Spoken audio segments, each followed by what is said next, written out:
Vision വാർത്തകളിലേക്ക് സ്വാഗതം. വാർത്തകൾ വായിക്കുന്നത് അശ്വതി. ഭാരതാംബ ചിത്രത്തിൽ വിട്ടുവീഴ്ചയില്ലെന്ന് രാജ്ഭവൻ.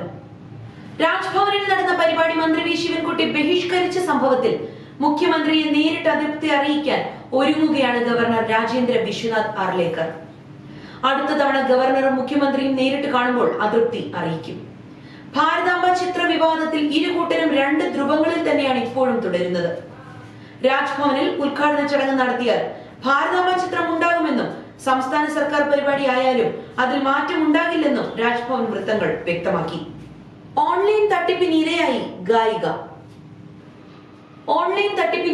ഗായിക അമൃത സുരേഷ്. 45,000 രൂപയാണ് അമൃത സുരേഷിന് നഷ്ടമായത്. വാട്സാപ്പിലൂടെ അടുത്ത ബന്ധുവിന്റെ പേരിൽ പണം ആവശ്യപ്പെട്ട് സന്ദേശം വന്നു. വേറൊരു UPI ഐഡിയിലേക്ക് പണം അയക്കാനായിരുന്നു നിർദ്ദേശം. പണം അയച്ചതോടെ വീണ്ടും 30,000 രൂപ ചോദിച്ചുവെന്നും അമൃത സുരേഷ് പറയുന്നു. ഇതോടെ ബന്ധുവിനെ വിളിച്ചപ്പോഴാണ് തട്ടിപ്പാണെന്ന് മനസ്സിലായതെന്നും ഗായിക വ്യക്തമാക്കി. ഭർത്താവിന്റെ സ്വകാര്യ സ്വത്ത് അല്ല ഭാര്യയെന്ന് ഹൈക്കോടതി. ഭാര്യ ഭർത്താവിന്റെ സ്വകാര്യ സ്വത്ത് അല്ലെന്ന് മദ്രാസ് ഹൈക്കോടതി.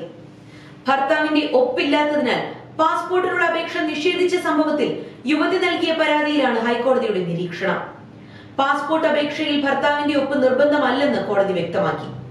ഭർത്താവിന്റെ ഒപ്പ് വേണമെന്ന റീജിയണൽ പാസ്പോർട്ട് ഓഫീസറുടെ നിലപാട് ഞെട്ടിക്കുന്നതാണ്. വിവാഹത്തോടെ സ്ത്രീകളുടെ വ്യക്തിത്വം ഇല്ലാതാവുന്നില്ലെന്ന് ജസ്റ്റിസ് N ആനന്ദ് വെങ്കടേഷ് പറഞ്ഞു.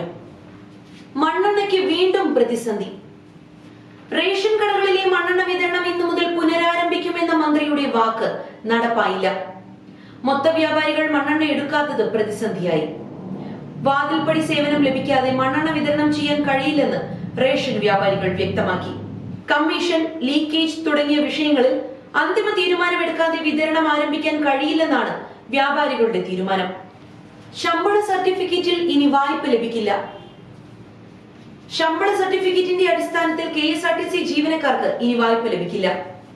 മാസവായ്പ തിരിച്ചടവിനായി ജീവനക്കാർ കൈമാറിയ തുക ധനകാര്യ സ്ഥാപനങ്ങൾക്ക് നൽകാതെ KSRTC വകമാറ്റി ചിലവിട്ടതാണ് വായ്പാ തിരിച്ചടവിന് KSRTC നൽകിയിരുന്ന ഉറപ്പ് പിൻവലിക്കാൻ കാരണമായത്.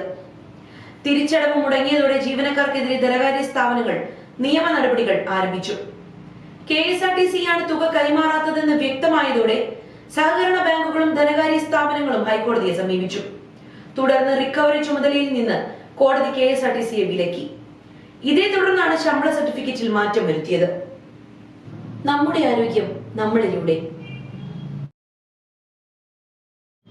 നമ്മുടെ നാട്ടിൻപുറങ്ങളിൽ ഇന്നും സുലഭമായി കിട്ടുന്നതും നാം അധികം പ്രാധാന്യം നൽകാത്തതുമായ ഒരു ഫലമാണ് കടച്ചക്ക.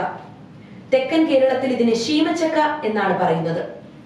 ഇതിന്റെ ഫലം മാത്രമല്ല, ഇല, മരക്കറ എന്നിവയെല്ലാം ഡയബറ്റിസ്, ത്വക്ക് രോഗങ്ങൾ, വയറിളക്കം, ആസ്മ, വാതസംബന്ധമായ രോഗങ്ങൾ എന്നിവ ശമിപ്പിക്കാൻ കഴിവുള്ള പ്രകൃതിദത്തമായ ഔഷധമായി കണക്കാക്കി വരുന്നു. തേർഡ് വിഷന്റെ ഇന്നത്തെ വാർത്തകൾ ഇവിടെ പൂർണ്ണമാകുന്നു. നന്ദി, നമസ്കാരം.